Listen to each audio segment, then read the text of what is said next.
Majelis HKBP Bukit Tinggi mengucapkan kepada kita semua, Salam, selamat hari Minggu dan selamat beribadah.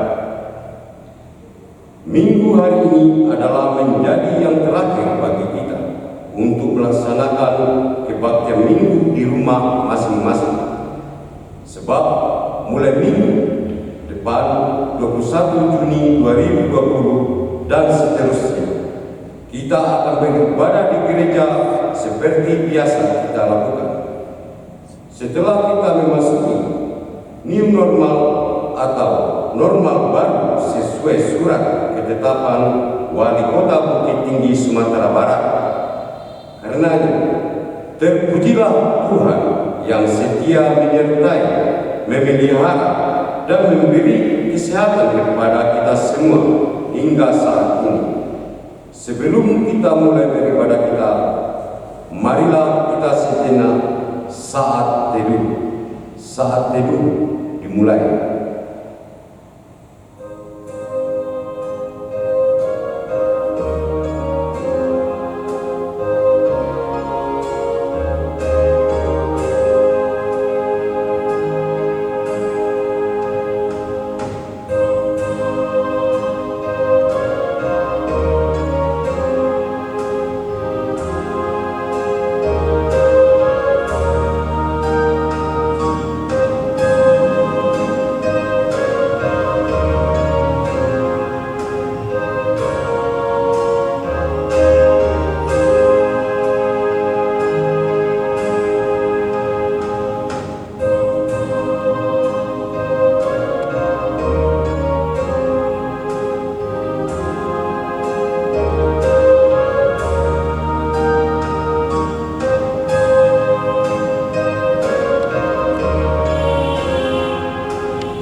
Amin.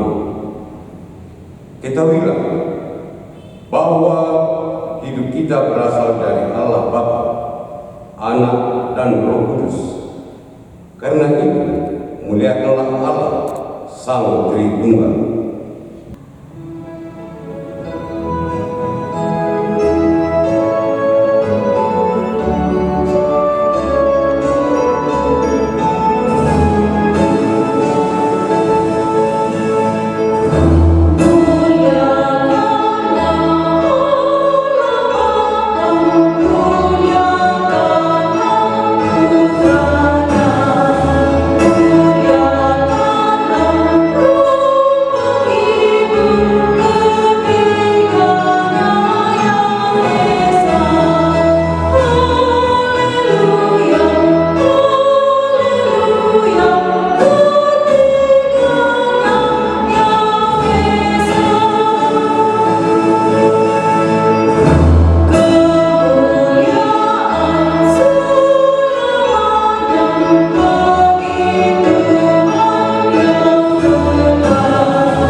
Dalam nama Allah Bapa dan nama anaknya Tuhan Yesus Kristus dan nama Roh Kudus yang menciptakan langit dan bumi. Amin. Tuhan itu baik. Ia adalah tempat pengungsian pada waktu kesusahan. Ia mengenal orang-orang yang berlindung kepadanya. Haleluya.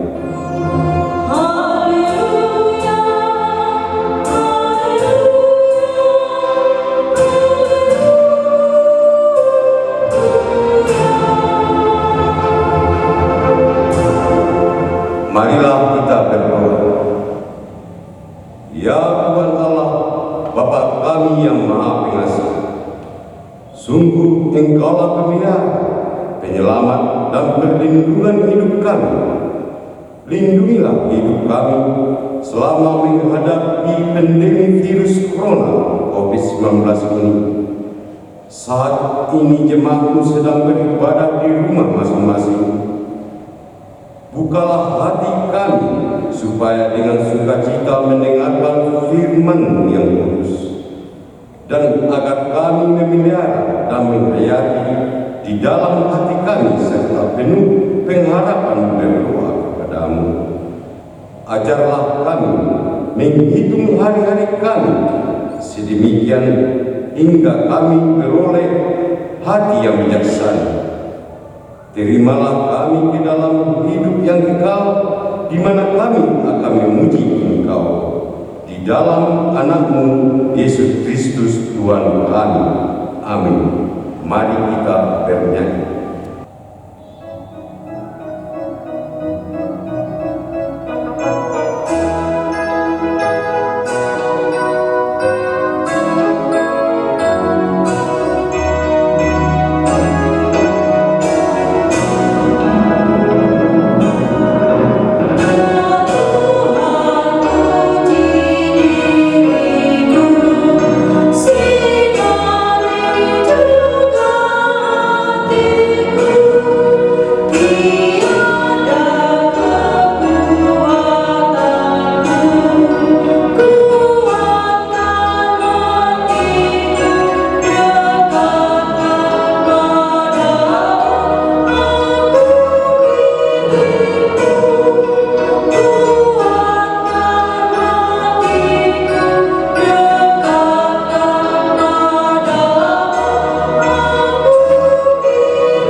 Dan artinya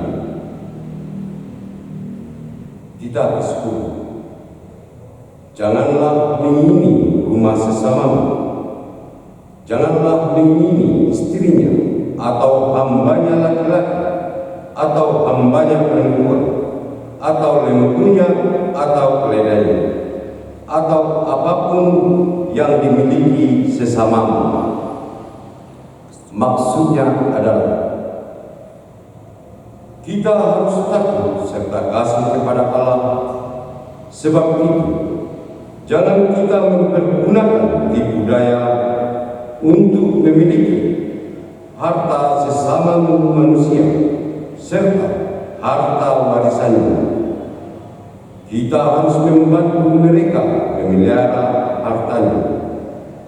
Dan jangan kita menghasut baik istri maupun pembantunya dan menipu ternaknya.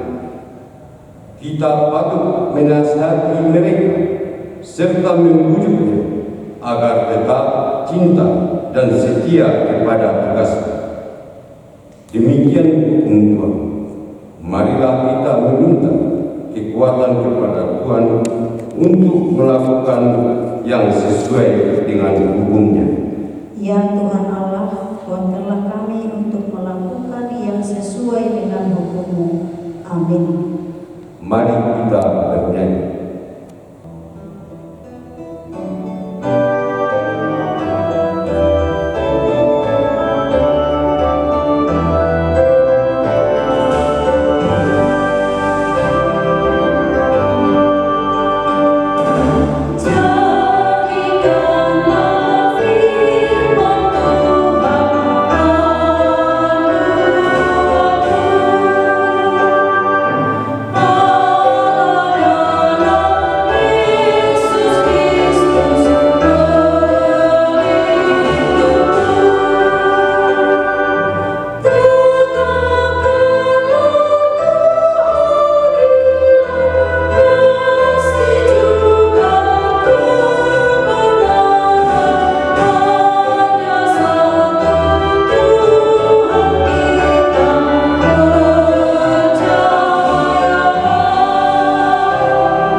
Marilah kita merendahkan diri di hadapan Tuhan untuk mengaku dosa kita.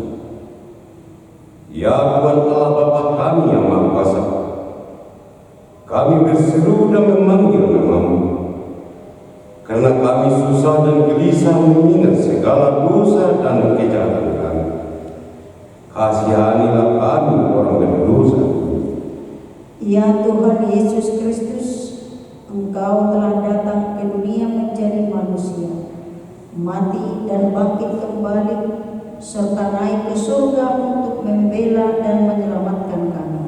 Kasihani dan kuatkanlah iman kami untuk bersyukur kepadamu. Ya Roh Kudus, penghibur orang yang berduka, sembuhkan segala penyakit dan penderitaan kami karena dosa. Tinggallah bersama kami, agar kami senantiasa bergembira dan penuh gairah melakukan kehendak-Mu.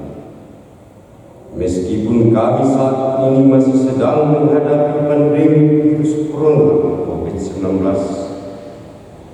jangan biarkan kami bersandar kepada pikiran dan ilah-ilah di dunia ini. Sebab semuanya itu akan menjadi jalan kesesatan bagi hidup kami. Ya Allah, Engkaulah sumber pengasihan dan pengampunan. Janganlah lupakan kami.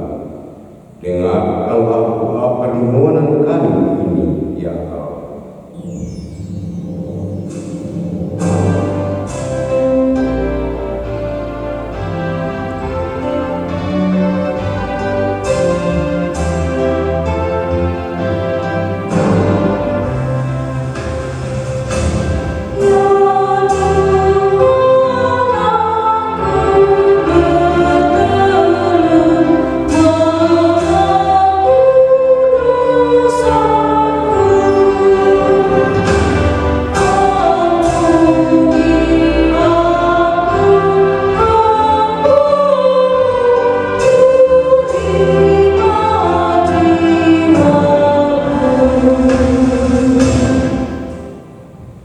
Sesungguhnya Tuhan itu Maha Baik. Dengarlah janji Tuhan tentang pengampunan dosa-dosa kita. Karena semua orang telah berbuat dosa dan telah kehilangan kemuliaan Allah, dan oleh karena kasih karunia telah dibenarkan dengan cuma-cuma karena penebusan dalam Kristus Yesus. Kemuliaan bagi Allah di tempat yang maha tinggi. Amin.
Pembacaan epistel pada ibadah minggu pertama setelah Trinitatis tertulis dalam Amsal 22 ayat 22 sampai 29. Janganlah merampasi orang lemah, karena ia lemah, dan janganlah menginjak-injak orang yang berkesusahan di pintu gerbang.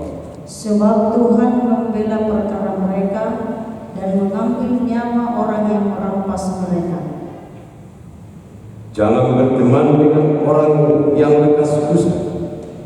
Jangan bergaul dengan seorang pemarah, supaya engkau jangan menjadi binasa dengan tingkah lakunya dan memasang jerat bagi dirimu sendiri. Jangan engkau termasuk orang yang membuat persetujuan dan yang menjadi penanggung hutang.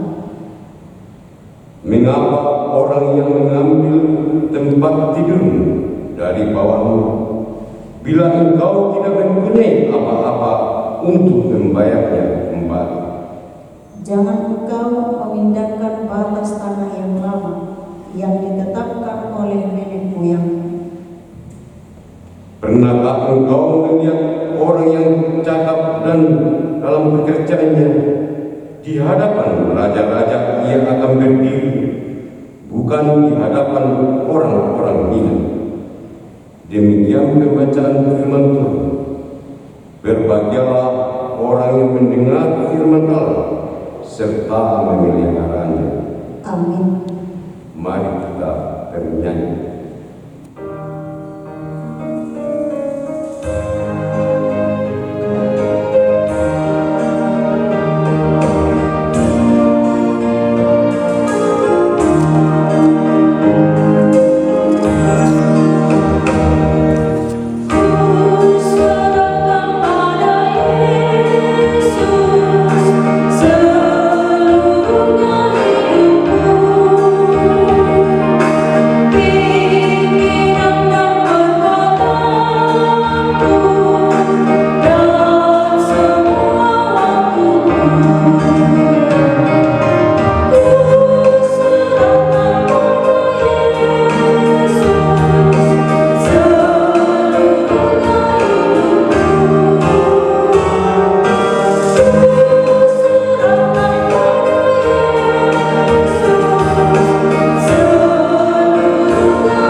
Marilah kita bersama-sama mengaku iman kepercayaan kita sebagaimana teman-teman seiman di seluruh dunia. Kita bersama-sama mengucapkannya. Aku percaya kepada Allah, Bapa yang Maha Kuasa, Khalik langit dan bumi. Aku percaya kepada Yesus Kristus, anaknya yang tunggal Tuhan kita, yang dikandung daripada Roh Kudus, lahir dari anak darah Maria, yang menderita sengsara di bawah pemerintahan Pontius Pilatus, disalibkan, mati dan dikuburkan, yang turun ke dalam kerajaan maut. Pada hari yang ketiga bangkit pula dari antara orang mati, naik ke surga, duduk di sebelah kanan Allah Bapa yang Maha Kuasa. Dari sana akan datang kelak untuk menghakimi orang yang hidup dan yang mati. Aku percaya kepada Roh Kudus dan adanya satu gereja yang kudus, persekutuan orang kudus, pengampunan dosa, kebangkitan daging, dan hidup yang kekal. Amin. Mari kita dengarkan konfirmasi warta jemaat. Bapak, Ibu, saudara-saudara kekasih di dalam nama Tuhan Yesus Kristus, kita dengarkan konfirmasi warta jemaat untuk kita pada minggu hari ini. Yang pertama, nama minggu kita hari ini adalah minggu pertama setelah Trinitatis, yang artinya ketritunggalan Allah. Yang kedua, sehubungan dengan surat edaran pemerintah Kota Bukit Tinggi tentang pelaksanaan new normal khususnya dalam kegiatan keagamaan, maka A. Mulai minggu tanggal 21 Juni 2020 kita sudah melaksanakan kebaktian minggu bertempat di gereja kita ini. Adapun jadwal ibadah adalah sebagai berikut. Yang pertama, kebaktian pagi masuk jam 8.30 WIB, yaitu WIB 1 Belakang Balok, WIB 2 Birugo, WIB 7 Garege 1, dan week 8 Gerege 2. Yang kedua, kebaktian siang masuk jam 10.30 WIB, yaitu week 3 Tarok, week 4 Sanjay, week 5 Tembok, dan week 6 Lubuk Basung. Yang ketiga, kebaktian Naposo dan remaja masuk pukul 17 WIB. B. Diingatkan kepada seluruh jemaat yang mengikuti kebaktian minggu wajib melaksanakan protokoler kesehatan sesuai anjuran pemerintah, yaitu memakai masker, cuci tangan sebelum memasuki ruang ibadah, tidak bersalaman, mengukur suhu tubuh terlebih dahulu, tidak membawa anak-anak, dan ibu yang sedang hamil tidak diizinkan. C. Kebaktian anak sekolah minggu masih tetap dilaksanakan secara online yang dapat diikuti melalui YouTube HKBP Bukit Tinggi sampai pemerintah mengeluarkan pemberitahuan ibadah tersebut dapat dilaksanakan. Yang ketiga, seluruh sermon kategorial kecuali sermon perhalado, yaitu PA Remaja, PA Ina Selasa, Ina Naomi, Mother Voice, dan kegiatan anak-anak sekolah pendidikan agama Kristen serta kebaktian pertanian week masih ditiadakan sampai pengumuman lebih lanjut. Yang keempat, posko COVID-19. Mencermati COVID-19, marilah kita bergerak saling membantu melalui berbagai bentuk barang seperti masker, vitamin, sembako, dan lain-lain. Sumbangan tersebut dapat diserahkan kepada penatua atau diantar langsung ke gereja untuk disalurkan kepada jemaat yang sangat membutuhkan dan kepada dinas kesehatan atau rumah sakit. Atas kesediaannya diucapkan terima kasih. Demikian konfirmasi warta jemaat untuk kita pada minggu hari ini. Tuhan Yesus memberkati. Salam.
Kiranya damai sejahtera Allah yang melampaui segala akal dan pikiran, itulah yang memelihara hati dan pikiran saudara-saudara, dalam nama Yesus Kristus Tuhan dan Juru Selamat kita.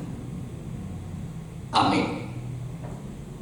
Shalom, selamat hari Minggu, salam sehat, dan tetap kita semangat.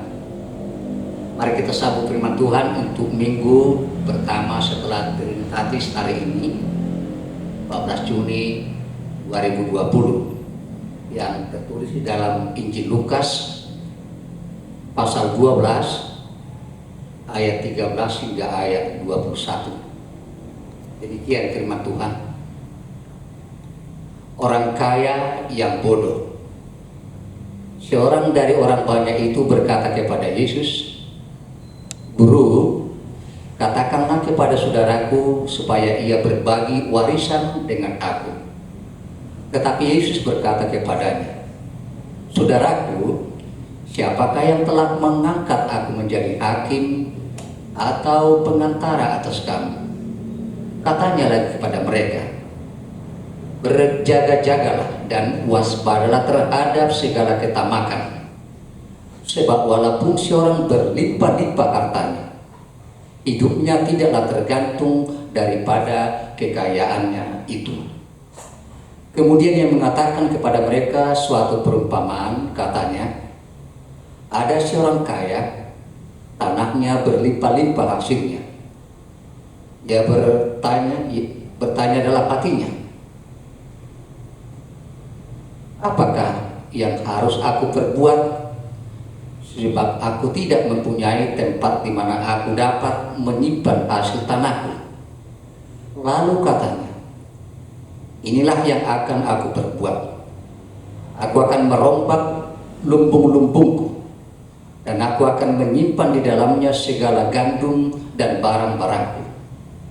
Sesudah itu aku akan berkata kepada jiwaku, jiwaku, ada padamu banyak barang, tertimbun untuk bertahun-tahun lamanya.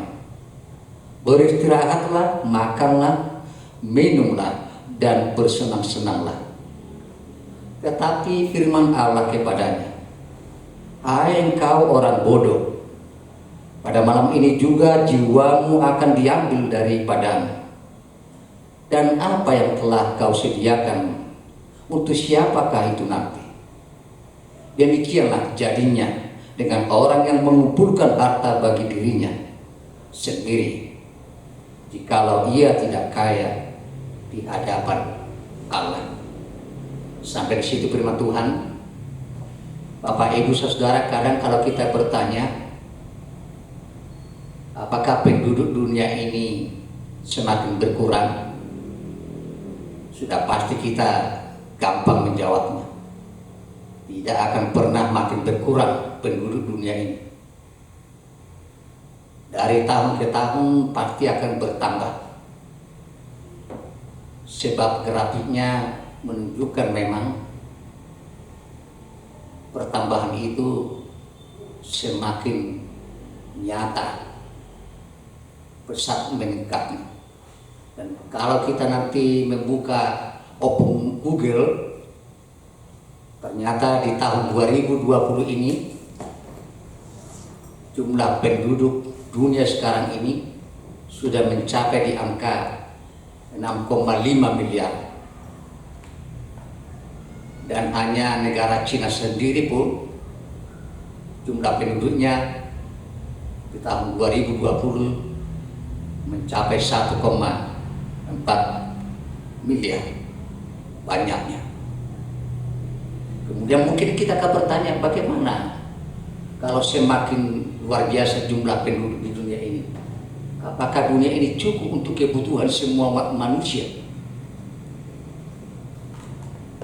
Kita tidak perlu ragu karena Tuhan sebagai pencipta dunia ini sudah akan pasti Tuhan membuat lebih sempurna dunia ini cukup untuk semua kebutuhan manusia.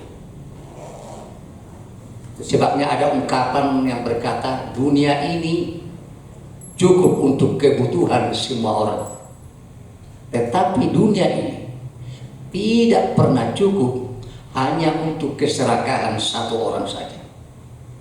Sekali lagi, dunia ini cukup untuk kebutuhan semua orang. Tetapi dunia ini tidak pernah cukup hanya untuk keserakahan satu orang saja. Tuhan sudah mengatur siklus kehidupan di dunia ini. Dan semua penduduk di dunia ini, makhluk di dunia ini sudah dicukupkan Tuhan untuk kebutuhannya. Tetapi sekali lagi, keserakahan satu orang saja tidak akan pernah cukup dunia ini. Karena itulah ungkapan tadi, ungkapan keserakahan itu, ketamakan itu, kerakusan itu selalu menjadi persoalan di tengah-tengah kehidupan di dunia ini. Ungkapan tadi itu menunjukkan bahwa orang yang tamak, orang yang serakah tidak akan pernah mengenal kata cukup. Selalu kurang, selalu kurang. Orang yang tamak itu tidak akan pernah merasa puas. selalu tidak puas dengan apa yang sudah dimiliki, sebanyak apapun itu, ia akan tidak pernah merasa puas. Sekali lagi, orang yang tamak itu tidak akan pernah dalam hidupnya merasa sudah cukup, selalu kurang, dan tidak akan pernah terpuaskan hatinya. Inilah yang mau diingatkan oleh topik minggu hari ini, yang berkata jauhilah ketamakan. Ini adalah ucapan langsung dari Yesus Kristus yang merupakan warning, peringatan kepada siapapun yang menjadi pengikutnya supaya menjauhi ketamakan. Bukankah karena ketamakanlah terjadi apa yang disebut dengan pembabatan hutan lindung? Bukankah karena ketamakanlah sebagai biang keladinya penggundulan daripada hutan-hutan itu? Bukankah karena ketamakanlah yang membuat alam ini semakin tidak bersahabat dengan kehidupan manusia? Karena itu ketamakan selalu akan menjadi malapetaka bagi kehidupan manusia, termasuk alam semesta, termasuk kepada diri sendiri yang tamak itu. Sifat ketamakan membuat seseorang hanya memikirkan diri sendiri. Hidupnya akan menjadi individualistis, tanpa pernah peduli dengan orang lain. Yang penting dirinya sendiri melimpah dengan materi. Karenanya hidupnya akan menjadi hidup yang penuh dengan materialistis. Ketamakan itu akan membawa seseorang menghalalkan segala cara demi mencapai dan memuaskan hawa nafsunya. Ketamakan akan memproduksi ketidakadilan, ketidakpedulian kepada semua, bahkan tidak mempunyai rasa simpati, empati, termasuk apa yang disebut dengan kasih. Ketamakan tidak pernah mengenal istilah murah hati. Justru kesombonganlah yang menjadi predikatnya. Karena itu sangat menarik topik minggu hari ini, ketika Yesus dari bagian pengajarannya mengungkapkan kepada kita, jauhilah ketamakan. Warning ini tidak hanya berlaku kepada orang banyak waktu itu, termasuk para muridnya, tetapi kepada semua orang percaya, orang Kristen, termasuk kita, supaya menjauhi sifat ketamakan. Karena Allah sangat menentang keserakahan, kerakusan, dan ketamakan. Bapak Ibu Saudara, nas hari ini Lukas 12 ayat 13 sampai 21 adalah bagian dari pengajaran Yesus kepada para murid-muridnya di tengah orang banyak. Yesus yang dijuluki sebagai Rabbi, artinya guru, yang dalam bahasa Sunda dikatakan didaskale, bukanlah guru sembarangan. Yesus adalah seorang guru yang begitu berwibawa menyampaikan pengajarannya, bahkan sangat berhikmat, mencengangkan bagi ahli-ahli Taurat, orang-orang hebat pada zaman itu. Karena itu Yesus itu melebihi seorang profesor yang kita kenal di dunia ini. Yesus dalam mengajarkan tentang kerajaan Allah itu sekali lagi sangat berhikmat dan penuh wibawa, mencengangkan kepada setiap orang yang mendengar ajarannya.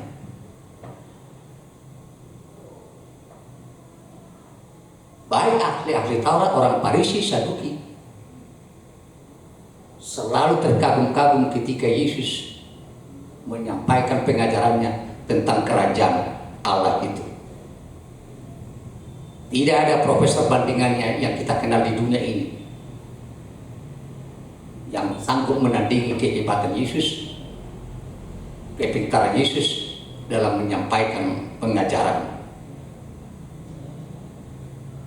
Pada zaman itu rabi-rabi, para guru sangat dihormati, dan tidak sedikit orang yang menganggap para rabi ini bisa menyelesaikan persoalan-persoalan kehidupan, perkara-perkara di dalam kehidupan, sehingga para rabi ini diyakini mampu untuk memberikan solusi. Ironisnya, bukan dari para murid yang bertanya kepada Yesus sewaktu dia menyampaikan pengajarannya, justru datang dari salah seorang orang banyak yang bertanya kepada Yesus, yang mengadukan persoalan hidupnya kepada Yesus. Sebagaimana dimulai dalam ayat 13 dikatakan, "Guru, katakanlah kepada saudaraku supaya ia berbagi warisan dengan aku." Memang dari dulu sampai sekarang persoalan warisan ini adalah selalu menjadi hal yang up to date. Tidak sedikit kakak beradik dalam satu keluarga yang berperkara tentang warisan, peninggalan orang tuanya. Bahkan perkara itu menjadi konflik yang berkepanjangan. Bahkan bisa berujung sampai ke tempat pengadilan untuk mengharapkan keputusan terakhir dari hakim mengenai warisan tersebut. Hal inilah yang mau diharapkan oleh orang yang bertanya itu kepada Yesus, supaya Yesus menyelesaikan tentang warisan yang dipersoalkan kepada Yesus tersebut. Ia mau menempatkan Yesus sebagai hakim untuk membuat keputusan. Tetapi Yesus menolak. Yesus tidak mau terjebak dengan persoalan-persoalan yang berhubungan dengan warisan dan harta, sehingga ia keluar dari profesi dirinya sebagai guru atau rabi. Itu sebabnya dalam ayat 14-15 Yesus dalam penolakannya menjawab kepada orang yang bertanya itu, "Saudara, siapakah yang telah mengangkat aku menjadi hakim atau pengantara atas kamu?" Katanya lagi kepada mereka, "Berjaga-jagalah dan waspadalah terhadap segala ketamakan.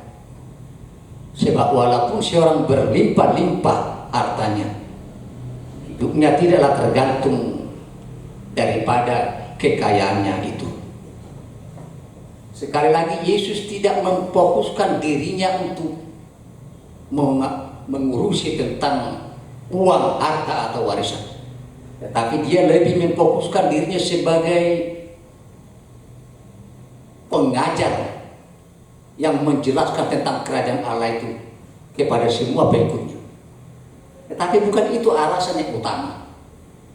Alasan utama daripada Yesus untuk menolak permintaan itu, karena Yesus sebagai yang Maha Tahu, ia tahu bahwa orang yang bertanya itu bukan karena didorong rasa keadilan dalam hal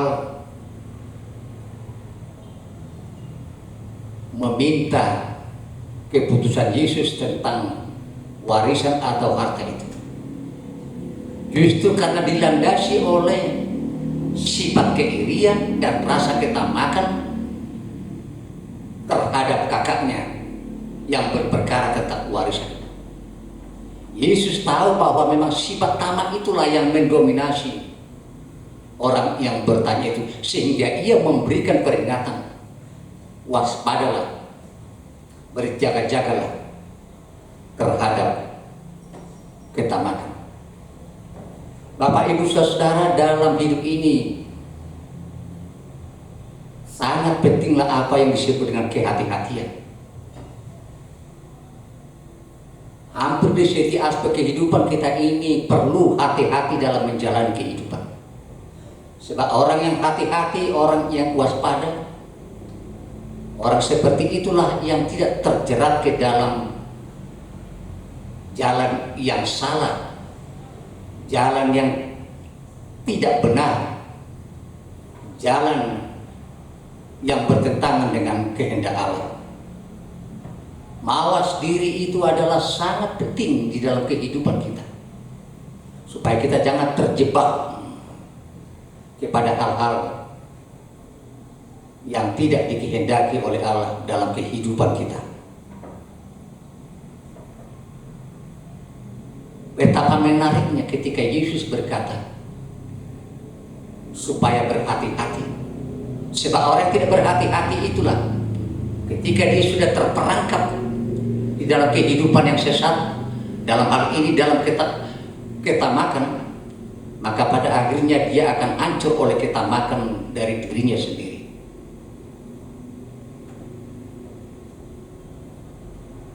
Semua orang pasti ingin kaya, itu sudah pasti itu. Tidak ada orang yang cita-citanya supaya miskin, apalagi makin melarat. Tetapi justru semua orang berkeinginan, bercita-cita supaya hidupnya kaya. Dan Tuhan juga setuju supaya kehidupan kita ini kehidupan yang lebih enak dan kaya. Tapi yang menjadi persoalannya ialah bagaimana kita mewujudkan keinginan untuk kaya tersebut. Jalan apa yang harus ditempuh? Karena tidak sedikit orang berlomba-lomba menimbul kekayaan dan memperkaya diri walaupun dengan cara tidak semestinya ia lakukan. Itu sebabnya ada orang yang sampai melanggar hukum, korupsi, memanipulasi pajak, sampai membobol bank. Mulai dari cara yang kasar, yaitu merampok,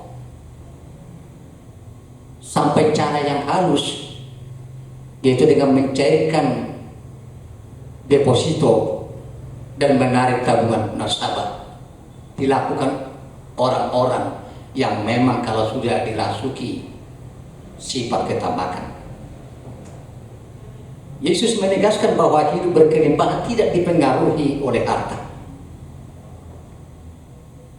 Karena itu waspadalah terhadap ketamakan, itu menginginkan apa yang kita tidak miliki. Karena ini berlawanan dengan apa yang dikehendaki oleh Tuhan. Menarik kalau kita mencermati situasi zaman ini, tidak sedikit orang menghamburkan uang seperti pemasangan iklan yang jutaan dolar untuk membujuk kita agar kita makin banyak membeli produk mereka. Katanya kita akan lebih bahagia, lebih puas, lebih nyaman kalau kita membeli makin banyak produk mereka tersebut. Bagaimana cara kita menanggapi tekanan yang terus menerus untuk membeli? Itulah belajarlah untuk tidak memperhatikan bujukan yang mahal, tetapi sebaliknya fokuslah pada kehidupan yang sungguh-sungguh memuaskan. Apa itu? Yaitu hidup dalam hubungan dengan Allah dan melakukan pekerjaannya. Karena melakukan hubungan dengan Allah terus menerus, membina hubungan dengan Allah terus menerus dalam kehidupan, itu yang lebih fokus untuk dipikirkan setiap orang yang menjadi pengikut Kristus. Tujuan hidup kita adalah untuk lebih taat, lebih fokus, lebih memberlakukan firman Tuhan daripada godaan-godaan di dunia ini. Memang semua orang sudah pasti ingin berbahagia dalam hidupnya. Hanya saja kita ini perlu mempertanyakan bagaimana menemukan kebahagiaan tersebut dan di mana kebahagiaan itu sebetulnya. Apakah kebahagiaan itu terletak di dalam kekayaan dan kelimpahan harta? Banyak orang berpikir kebahagiaan itu seolah-olah akarnya terletak di dalam kekayaan. Alkitab tidak pernah mencatat akar kebahagiaan itu berada di dalam uang, di dalam harta. Justru sebaliknya Alkitab mencatat di dalam 1 Timotius 6 ayat 10 bahwa akar daripada kejahatan adalah karena cinta uang. Sekali lagi, apakah kebahagiaan terletak di dalam kekayaan? Baru-baru ini majalah Times memberitakan ada seorang yang kaya raya konglomerat miliarder dolar, tetapi mengakhiri hidupnya dengan bunuh diri. Aneh kan? Sudah seorang konglomerat di tingkat dunia lagi, tetapi mengakhiri hidupnya dengan bunuh diri. Ternyata kekayaan itu tidak membahagiakan dirinya sendiri. Apakah kebahagiaan itu terletak dalam dan di atas ketenaran dan kepopuleran yang dia raih di dunia ini? Belum tentu juga. Sebab kita tahu salah seorang yang top populer dan hampir di mana-mana dikenal, misalnya Michael Jackson, di mana-mana kampung mengenal lagunya, termasuk Michael Jacksonnya. Kita semua tahu bagaimana akhir hidup daripada Michael Jackson yang mengkonsumsi yang tidak baik dalam hidupnya, dalam mengakhiri hidupnya. Yesus juga punya ukuran tentang kebahagiaan, tetapi tidak seperti yang dipikirkan, yang menjadi ukuran di tengah-tengah masyarakat, di tengah-tengah umat manusia.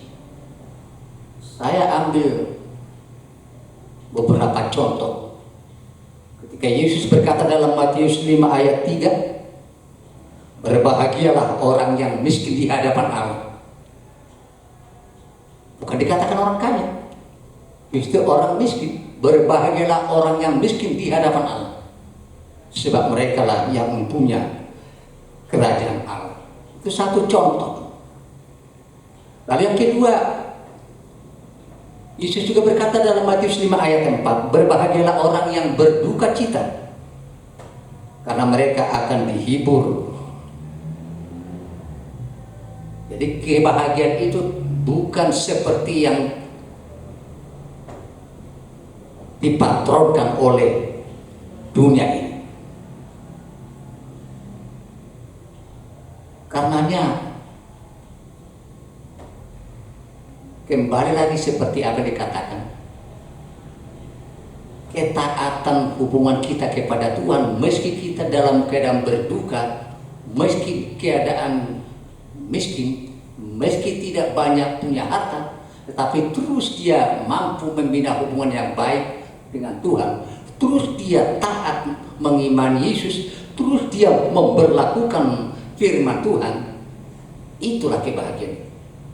Makanya kebahagiaan itu tidak terletak di atas harta, di atas ketenaran, di atas kepopuleran, di atas pangkat, tetapi terletak di dalam Yesus.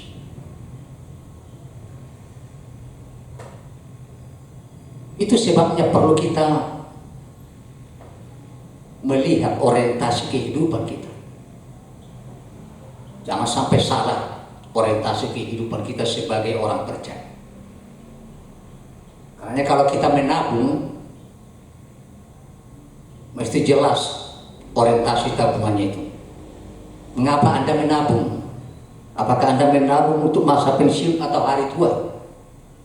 Atau untuk membeli lebih banyak mainan atau mobil mahal? Atau supaya aman?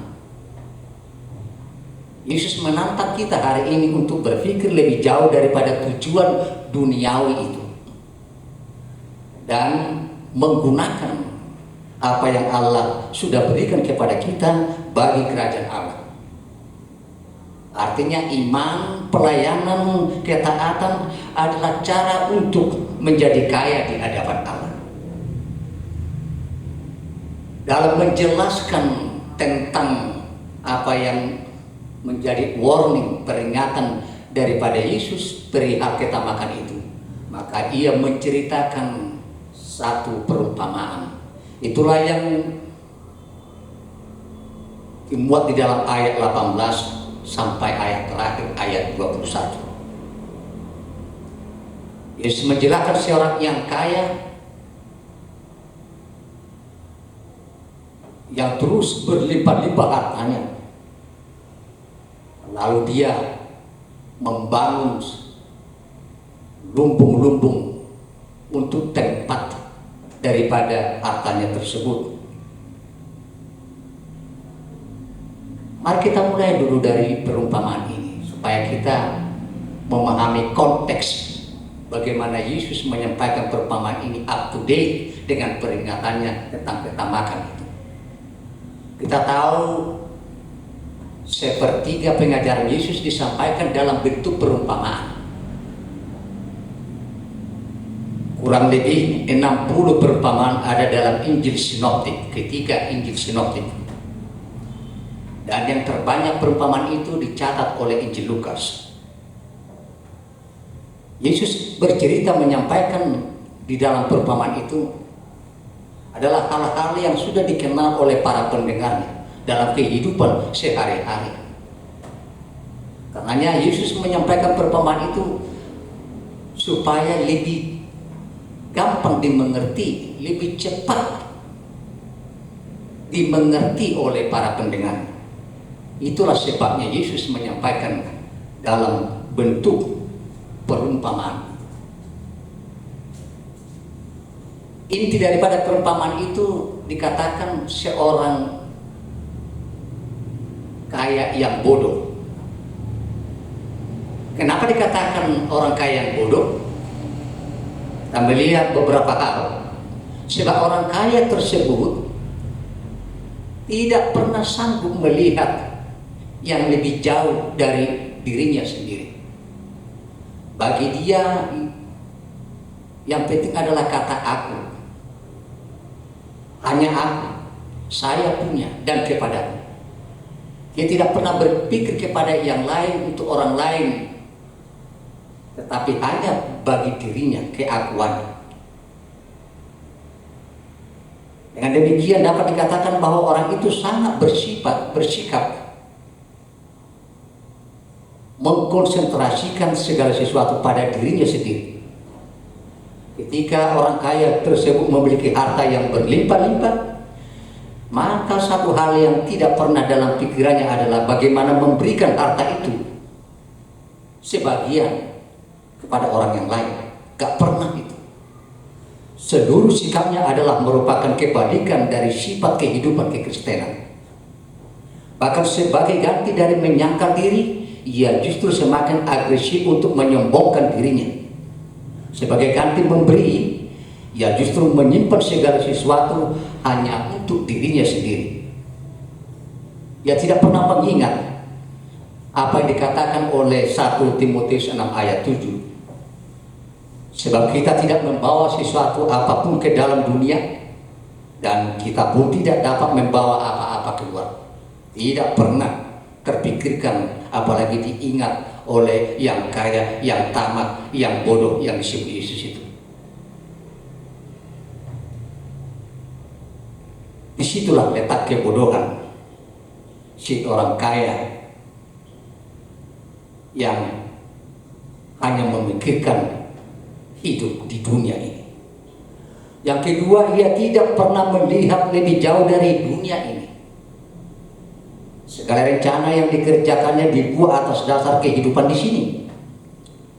Bapak Ibu ingat, seseorang yang tidak pernah mengingat bahwa ada dunia lain selain dari dunia yang kita huni saat ini, telah ditentukan untuk menghadapi hari-hari yang sangat mengerikan di saat kedatangan Yesus yang kedua kalinya. Yesus menyebut seorang kaya itu bodoh sebab hidupnya hanya berada di dunia yang sementara, tanpa pernah berpikir akan kehidupan di dunia yang kekal nanti. Yang mengira umurnya akan panjang berkat hartanya. Yang mengira sekali lagi umurnya akan panjang berkat hartanya yang melimpah. Padahal umur panjang berada di tangan Tuhan. Seperti dikatakan oleh Amsal 3 ayat 9, umur panjang di tangan kanannya, kekayaan dan kehormatan di tangan kirinya. Tidak ada yang dapat menduga hidupnya akan berakhir di dunia ini. Bisa saja pagi, siang, atau malam, sebab datangnya memang tidak terduga. Tidak ada manusia yang dapat memanjangkan satu hasta pun umurnya, sebab itu adalah di tangan Sang Pemilik kehidupan, yaitu Tuhan. Itu sebabnya Yesus dalam ayat 20 menegaskan, tetapi firman Allah kepadanya, "Hai engkau orang bodoh, pada malam ini juga jiwamu akan diambil daripadamu. Dan apa yang telah kau sediakan, untuk siapakah itu nanti? Betapapun banyaknya harta yang ditimbun dan cukup untuk beratus-ratus tahun, tetapi toh tidak akan dapat membuat umurnya beratus-ratus tahun." Bapak, Ibu, Saudara, mari kita melihat intisari daripada renungan hari ini. Yang pertama, mari kita membangun kehidupan kita tidak hanya kaya dan berlimpah dalam harta duniawi, tetapi yang lebih penting, kaya dalam harta rohani. Harta duniawi itu penting, tetapi yang jauh lebih penting adalah harta rohani. Tabungan di surga harus menjadi lebih prioritas daripada tabungan di BRI, BNI, Bank Mandiri, dan lain-lain. Itu sebabnya kerajaan Allah harus menjadi nomor satu, skala prioritas. Sebagaimana Matius 6 ayat 33 berkata, "Carilah dahulu kerajaan Allah dan kebenarannya, maka segala sesuatu akan ditambahkan kepadamu." Sekali lagi, carilah dahulu kerajaan Allah, itu angka 1. Maka segala sesuatu akan ditambahkan kepadamu. Itu boleh kita buat sebagai angka 0. Coba kita berpikir sebentar. Andai kata yang skala prioritas itu, yang nomor 1 itu ditempatkan di belakang, kemudian angka 0-nya yang kita katakan yang ditambahkan kemudian di depan, sebanyak apapun 0 itu, kalau angka 1-nya di belakang, tetap hasilnya nilainya 0. Tetapi ketika kita menempatkan nomor 1 di depan, lalu 1 pun angka 0-nya di belakang sudah 10, kalau 2 100, kalau 3 1000, dan seterusnya. Tetapi berapa ratus pun angka 0, kalau itu yang di depan dan angka 1 di belakang, selalu hasilnya 0. Karena itulah harus kerajaan Allah itu yang paling utama di dalam kehidupan kita sebagai orang yang percaya, bukan kerajaan di dunia ini. Yesus menceritakan seorang yang kaya yang bodoh. Ternyata hanya melihat kehidupannya dengan mencari kehidupan yang di dunia ini saja. Dia tidak mencari kehidupan yang berhubungan dengan kerajaan Allah itu. Saya jadi teringat kesukaan saya menonton satu tayangan di TV yang disebut judulnya dengan Demos, orang-orang terkenal, di mana dikisahkan di dalam tayangan itu, setiap muncul tayangan itu, orang-orang yang mendedikasikan dirinya memberikan dari hartanya untuk menolong orang-orang lemah, orang-orang miskin, orang-orang yang susah. Orang-orang ini yang ditayangkan ini adalah disebut dengan orang-orang miliarder dolar, bukan rupiah. Bahkan sampai hampir habis pun hartanya itu. Diberikan, disumbangkan untuk menolong orang-orang yang susah, membantu orang-orang yang miskin. Betapapun sudah sebanyak apa yang diberikan, tapi mereka-mereka ini sehingga menjadi orang famous, terkenal, top. Mereka percaya bahwa Tuhan akan memberikan berlimpah-limpah hartanya. Dia tidak akan menjadi orang yang sengsara dengan membagikan hartanya. Orang-orang seperti inilah yang dikatakan tidak hanya memikirkan hidupnya di dunia, tetapi dia berpikir bahwa selama dia masih hidup, dia harus menjadi saluran berkat kepada sesamanya. Dan dia mempergunakan pemberian Allah itu untuk memuliakan Allah, menolong sesama manusia. Orang-orang ini menjadi contoh konkret yang memperbanyak tabungannya berada di surga, di mana ngengat tidak akan pernah dapat menggigitnya.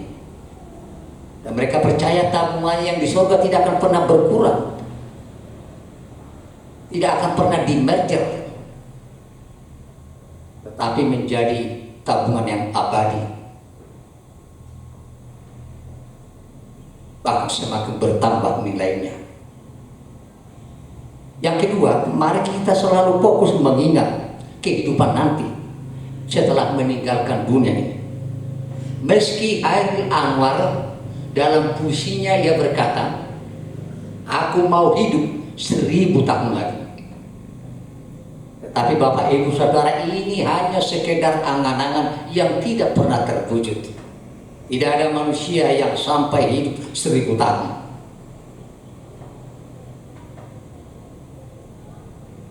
Karena itu kita harus mengingat bahwa kita hidup di dunia ini hanya numpang lewat. Kadang kita harus mengingat, menggambarkan bahwa kita hidup di dunia ini adalah sebagai orang pendatang. Kita ini orang pendatang di bumi ini, di dunia ini, sebagaimana dikatakan oleh Ibrani pasal 11 ayat 13. Kewarganegaraan kita ini juga, kewarganegaraan kita ini bukan menetap di dunia ini. Justru kewarganegaraan kita menetap di surga. Makanya Paulus dalam Filipi 3 ayat 20 berkata bahwa kita ini, kewarganegaraan kita berada di surga. Disitulah yang abadi dan kekal. Namun entah kapan pun kita meninggalkan dunia ini, satu pertanyaan yang mendasar ialah, apa predikat kita ketika meninggalkan dunia ini? Sebab harimau mati meninggalkan belang, gajah mati meninggalkan gadingnya, tetapi orang percaya mati meninggalkan budi baik, meninggalkan ketaatan iman. dan segala aspek kehidupannya selama di dunia menjadi khotbah yang hidup, yang terus menerus tidak pernah dihapus oleh Tuhan semua kebaikan. Yang ketiga, yang terakhir, berjaga-jaga dan waspadalah Bapak Ibu Saudara terhadap segala bentuk ketamakan. Saya masih ingat khotbah saya beberapa minggu yang lalu. Ketamakan inilah menurut penelitian para ahli yang menjadi awal sebab musabab daripada pandemi virus corona COVID-19. Ketamakan manusia itulah yang menjadi pemicu. Hebatnya kalau kita mencermati kondisi sekarang, justru sedang masih di dalam menghadapi wabah virus corona ini. Tak sedikit sebetulnya orang yang mempergunakan situasi sekarang sebagai kesempatan untuk meraih untung, sebagai bentuk daripada ketamakan. Baru-baru ini sempat viral bagaimana dikatakan sudah ditemukan obat virus corona ini, katanya sangat gampang. Kalau ada orang yang kena dengan COVID, cukup dengan membeli obatnya aspirin dan paracetamol. Viral itu di mana-mana. Padahal itu ternyata hoax. Ada lagi baru-baru ini berkata bahwa obatnya adalah bawang merah. Sampai di mana-mana langka bawang merah. Ternyata itu hanya satu cara untuk meraih keuntungan, bukan bawang merah obat. Sampai sekarang para medis berkata belum ditemukan obatnya.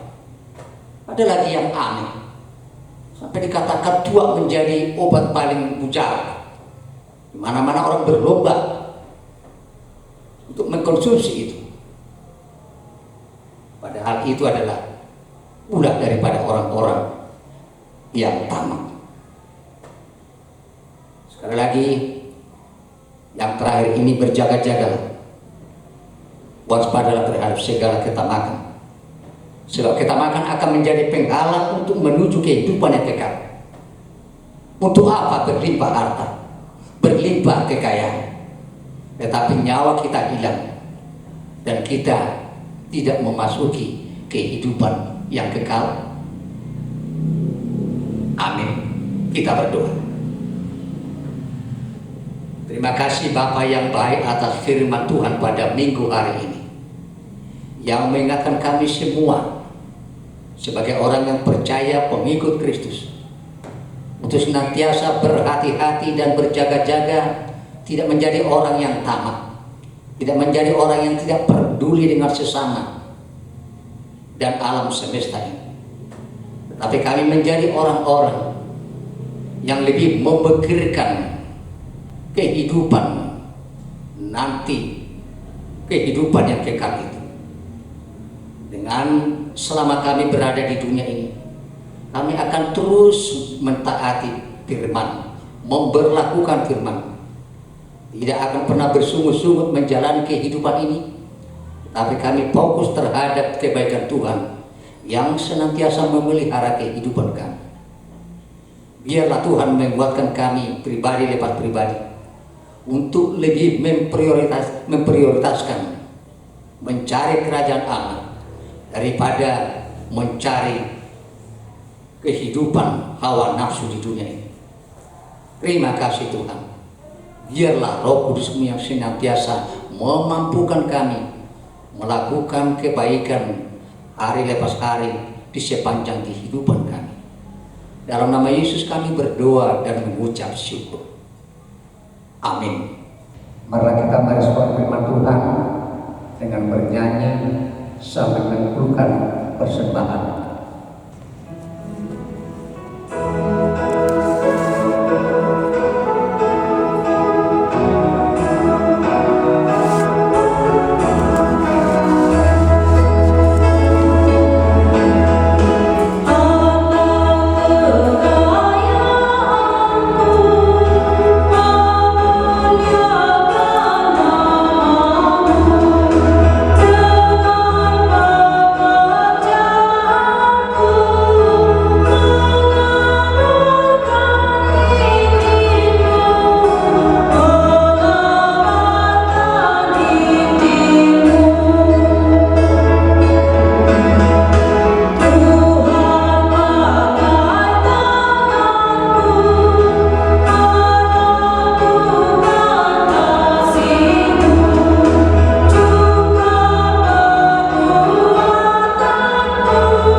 yang di surga, kami mengaku bahwa Tuhan adalah sumber dari segala karunia yang melimpah dalam kehidupan kami masing-masing.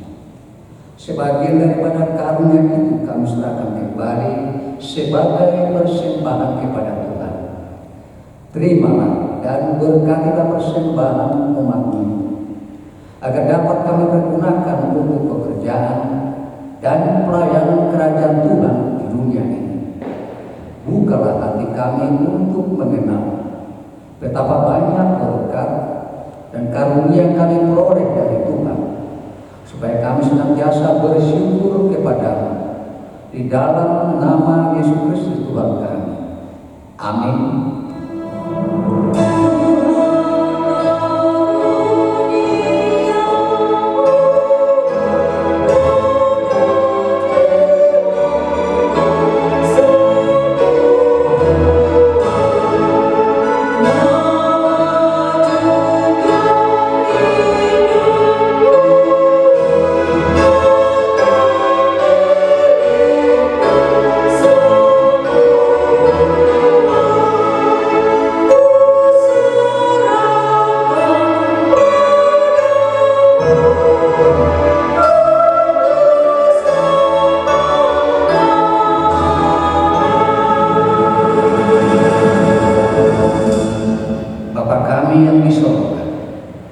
Dikuduskanlah nama-Mu, datanglah kerajaan-Mu, jadilah kehendak-Mu di bumi seperti di surga.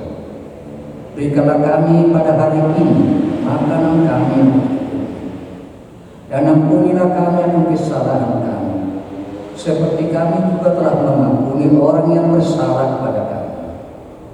Dan janganlah bawa kami ke dalam pencobaan, tetapi lepaskanlah kami daripada yang jahat.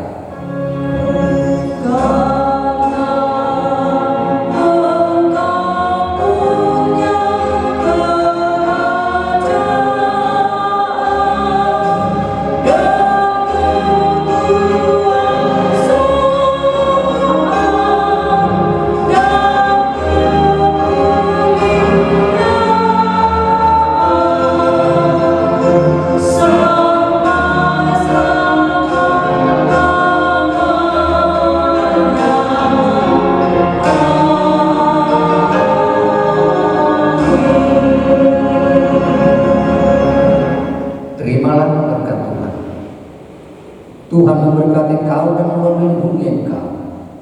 Tuhan menyinari engkau dengan wajah-Nya dan memberi engkau kasih karunia. Tuhan menghadapkan wajah-Nya kepadamu dan memberi engkau damai sejahtera.